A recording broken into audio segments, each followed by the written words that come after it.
Hi auf YouTube, Jochen hier von Schlagzeugvideocoach.de. Dieses Video startet in Deutsch und geht dann mit dem Gast in Englisch weiter. Natürlich gibt es Untertitel. This video starts in German and continues with the guest in English. So if you need subtitles, please put them on. Für mich ist das heute ein ganz besonderes Video. Wir schauen mal einem absoluten Top-Drummer bei seiner Arbeit im Studio über die Schultern. Bei seinem aktuellen Recording, was verwendet er, worauf achtet er, was ist ihm so wichtig in der Musik. Hier ist die Realität vielleicht oft ganz anders, als man auf Social Media sieht oder vielleicht denkt. Und Andrea sagt über sich selbst, ich sehe mich nicht als den technischen Trommler, sondern er legt unheimlich viel Wert auf Sound, macht sich Gedanken um Frequenzen, Dynamik und ist aus meiner Sicht ein unglaublich grooviger und musikdienlicher Trommler. Andrea hat sein Schlagzeugstudium 1989 am Musicians Institute in Los Angeles abgeschlossen. Er ist an verschiedenen Schulen und Institutionen in Italien als Lehrer und Dozent beschäftigt. Er ist als Drummer unterwegs, unter anderem mit Popa Chubby, Andrea Manzoni und vielen mehr. Er hat mir extra für dieses Video eine Spotify-Playlist mal zusammengestellt mit verschiedenen Künstlern, mit denen er aufgenommen hat. Und alle weiteren Links der aktuellen Band Flory and the Lazy Cats packe ich natürlich überall in die Videobeschreibung. Andrea ist seit vielen Jahren Endorser für Yamaha Drums und für Drumart Drumsticks, italienische Firma. Aber warum hat er jetzt mein Leben als Musiker verändert? Als ich 1999 in meine erste professionelle Band eingestiegen bin, war der Bassist kein geringerer als Leonardo Cerali. Hi Leo. Und es war für mich natürlich ganz toll, mit älteren Profimusikern zusammenzuspielen, von denen ich eine Menge lernen konnte. Und Leo hat mich gleich unter seine Fittiche genommen. Und du musst mit Metronom spielen, du musst Rimshots spielen. Viele, viele wertvolle Tipps. Und mich dann eben zu seinem Freund Andrea Beccaro, der auch in Deutschland war. Die beiden haben also nach ihrer Studienzeit in Los Angeles in Deutschland gelebt und hier als Musiker in vielen verschiedenen Projekten gespielt. Und ich weiß noch ganz genau, dass ich Andrea mit einer Band mal live gesehen habe und mir sofort aufgefallen ist, dass er besser klingt als alle anderen, die so in der Szene waren, dass er einfach genauer spielt, dass er mehr Kontrolle hat und einfach als Gesamtpaket mich total beeindruckt hat. Leider habe ich die Zeit erwischt, wo die Jungs dann wieder zurück nach Italien gezogen sind, wo sie eben bis heute wieder tätig sind, so dass ich einfach nur die Möglichkeit hatte, ich glaube es waren 2 Unterrichtsstunden oder Treffen mit Andrea zu arrangieren und diese 2 Stunden haben mich aber wirklich nachhaltig geprägt, einfach deshalb, er hat genau analysiert meine Bewegungen, er hat den Satz gesagt, den ich heute noch in den Ohren habe, we have to become you a groover. Und dazu hat er mir sehr, sehr coole Übungen gegeben, die für mich so bis heute der Standard sind, wo ich glaube, das sollte jeder Drummer machen, um einfach eine solide, breite Basis zu haben.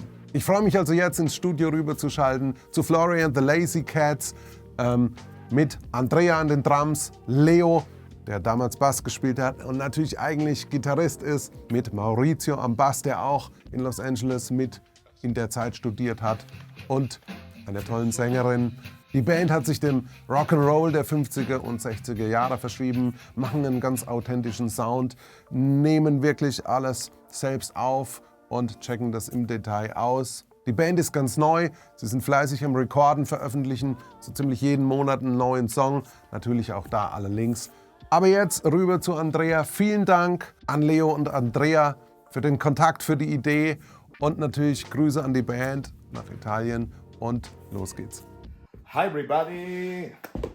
Thanks for looking at this video and thanks to Jochen for giving me the opportunity to share with you what we are doing today in the studio. We are recording some drums, of course I am a drummer, so I record drums for a new song called Lucky Charm that you will be hearing pretty soon.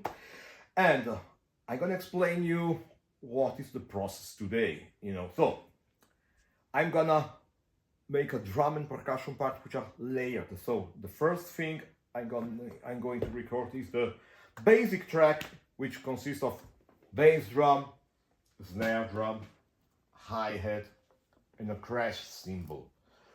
Why I'm doing that? Because I want to have the best possible sound out of these elements and just concentrate on the groove, you know. So one of the things that I usually do in the studio is I set up only what I need for the take, because, you know, we are drummers and we are tempted to bang on things if we have them around, and that doesn't serve the music. In this case, this is what I need, this is what I'm going to set up, you know. So no toms, no floor toms, no other cymbals, nothing. And going into details, what I'm using today, and I'm using usually, okay, it's Yamaha drums, and usually the bass drum is the Club Custom. Sadly, not in production anymore. It was developed by Yamaha together with Steve Jordan. And why I love this bass drum? Because it sounds, of course, great. It sounds like I would call it a vintage modern sound, you know. So the right frequencies are there. It's not too deep. It's just only 15 inches deep, which I prefer. I usually, for my taste, I don't like 18 inches deep bass drum. I don't know. I think the sound is too. I mean, it's not compact enough.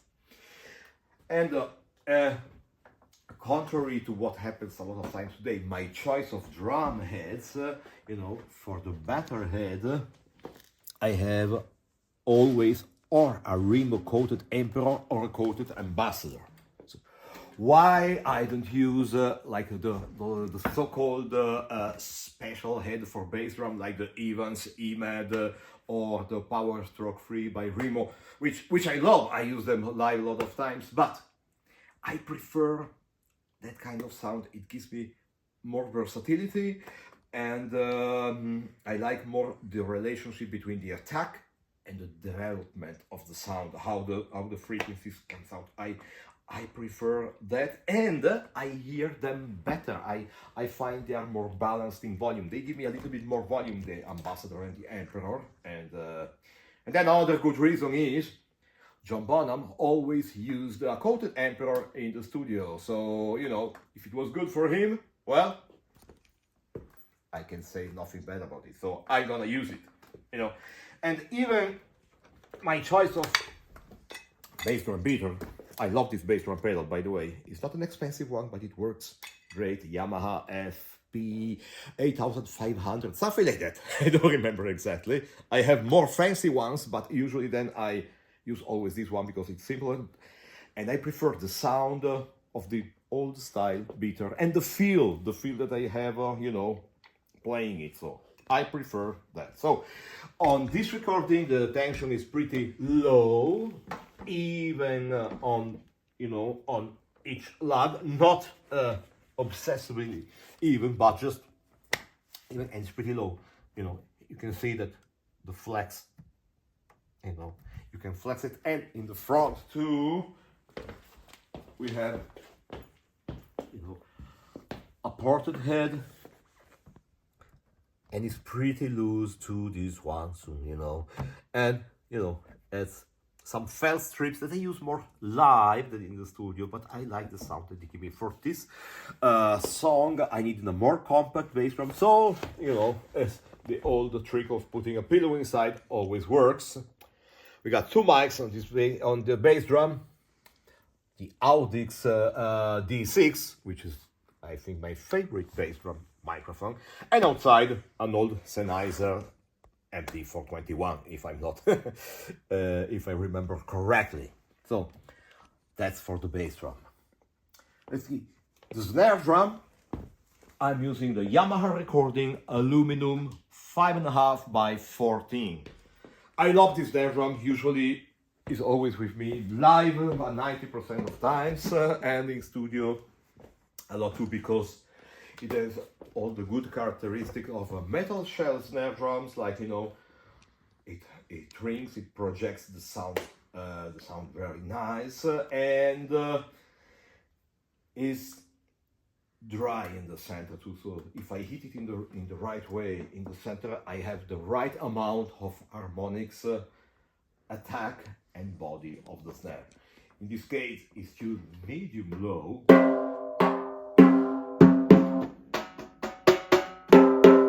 Completely open, and the snares are pretty loose too. They are not too tight, you know, because I like this song is 118 BPM, and I like the snare to resonate like a dotted 8 notes or a quarter note. I mean, I don't check exactly that it's long like it, but I like to feel that gives me a little bit of ring, that it helps me to connect the 1 and 2 with the 3 and 4. Okay, and it helps the groove to propel the group forward. And the head is nothing special. Ring Ambassador coated, classic, absolutely classic head, and that's it. Mic, Audix D5 on top, and on bottom we got the Shure Beta 58 to pick up the snare, and out of phase, flipped out of phase. As you can see, I always keep the snare loose, you know, on the snare stand. I never grip it tightly because it chokes the resonance of the shell. So, you know, I want the snare to resonate as much as possible, you know. And for the basic track, we got hi-hat. Oh, a super classic hi-hat, the Zildjian 14 inches new beat hi-hat, which is like, well, it's produced since the 70s, and I think it's on tens of thousands of recordings, and it's just great. It feels great. Crash cymbal is one of my favorite ones. Is the Zildjian K-Sweet 19-inch crash cymbal. To me, the sound of this series from Zildjian, the K-Sweet, is amazingly beautiful. It fits harmonically. You don't have any disturbing frequencies on it. It's easy to record, very sensitive, and well, I use a 19, and that is probably my favorite because I don't like small crash cymbals. It's only a taste, but to me the minimum is 18. So I got some 18, 19, some 20s, some 22s too, but the 19 here is great. So the basic track that I just finished recording for the track is done. And oh, another thing, okay, sticks, okay, now you don't see it anymore, but they are gone. It's Drum Art sticks, beautiful sticks made in Italy. And for this recording, I use them backwards, you know, because I like the fact that they give me a little bit more body here, instead of tick, tick, tick, tick, or they give me. And the same goes for the snare, you know. I always hit a rim shot. Right.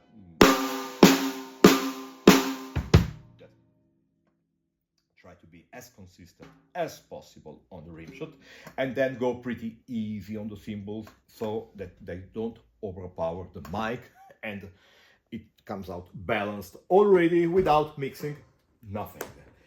So right now I think we're gonna change setup and make a ride cymbal overdub.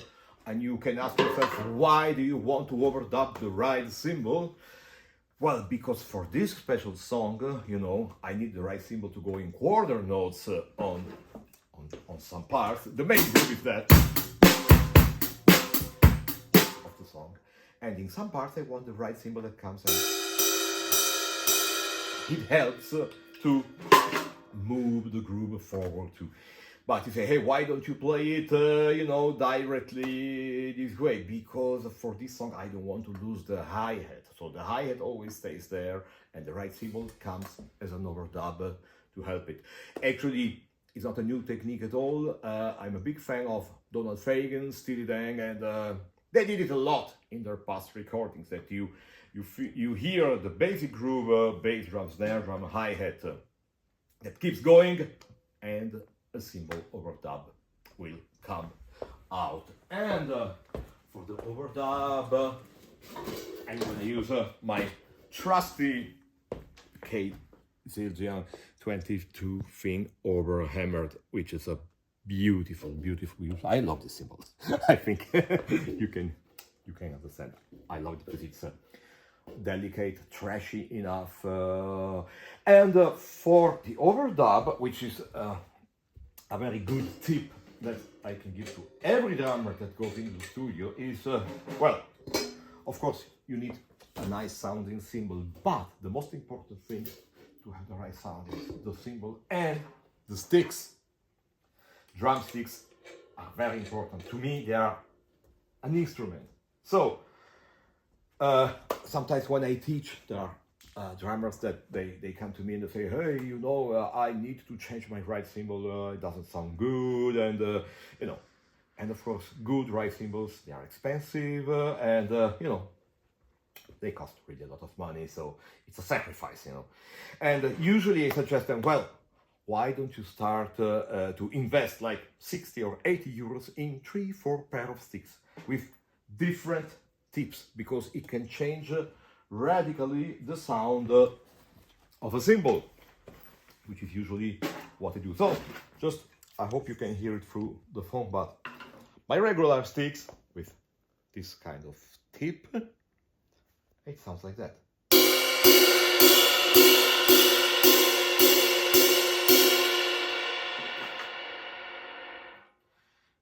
Okay, so if I go, and these are hickory sticks, I take a maple stick, a bigger one, with a kind of a medium round tip.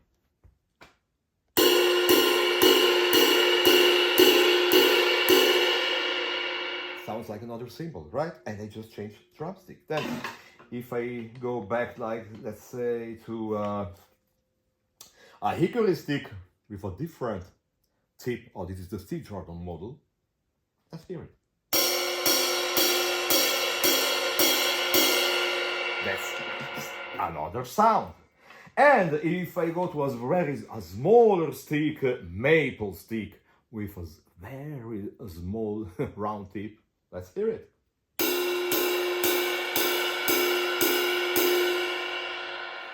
So you see, I got 4 different sounds out of a right cymbal, just using 4 different sticks. So if you buy 4 rides, 4 right cymbals could be about like 2,000 euros, something like that. You buy 4 pairs of drumsticks, it's like, depending, between, you know, 60 and 80 euros. So that's a very important tip. Always have different sticks with you when you go in the studio. I do the same live, because depending on the room, a small club, a big stage, sometimes I change sticks accordingly to that. But to me, in the studio, it really makes a difference in the recording, because I want to give to the mixing engineer the best sound possible. That, I mean, that he has to enhance it, not to correct it, you know. So I try to give the best cymbal sound. And for this overdub, I still don't know which one I'm gonna use it. I'm gonna tell it to you later, because we're gonna try, and let's hear which one sounds better. But it'll probably be the Steve Jordan today, hearing how it sounds in the room here. Oh, we forgot to tell you about a couple of very important mics that we have here in the room to pick up the room sound, which are those ones. You see, the Crown PZM. PZM, it stands for Pressure Zone Microphone. So we got the pair, one here and one over there, that picks up the sound of the room. This room, luckily, sounds very good. And so the room sound, the mic room sound is it's gonna be great. You compress it a bit and immediately it's wow, wow. So that's all for now. Later we're gonna speak about, you know, the overdub of right cymbal, congas, other instruments, and for now that's all. See you later.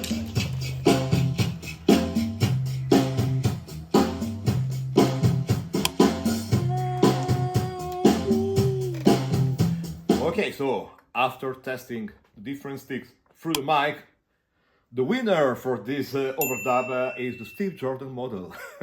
So I'm gonna make the overdub and see you later for the next overdubs. Thank you.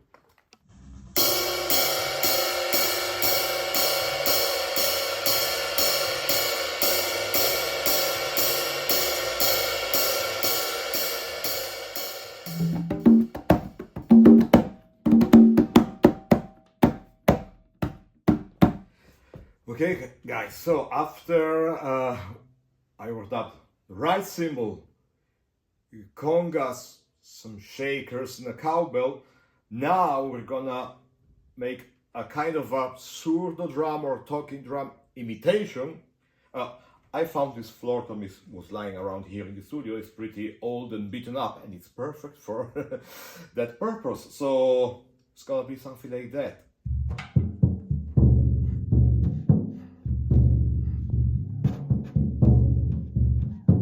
It's gonna lay low in the tracks and act as something that comes in and out and create some new interest in the track without being too much in front. So now I'm gonna have fun with that. Thank you. So for the next overdub, we're gonna use infratonal carillon, which means that one tone is divided in 18 parts, which is that thing,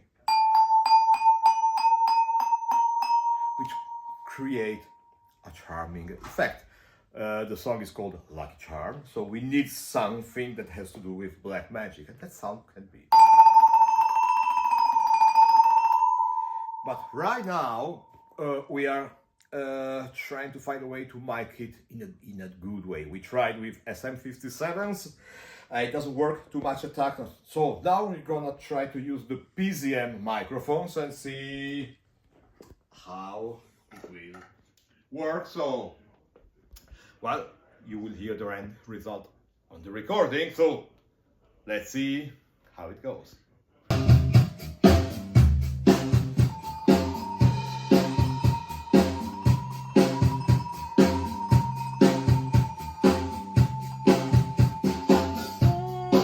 Checkt mal die Band aus und die Musik und Recordings von Andrea. Alle Links natürlich in der Videobeschreibung und bei mir auf der Website. Mehr Behind the Scenes gibt's hier Backstage mit Stefan Emig. Ansonsten vielen Dank für dein Interesse. Alles Gute und wir sehen uns im nächsten Video.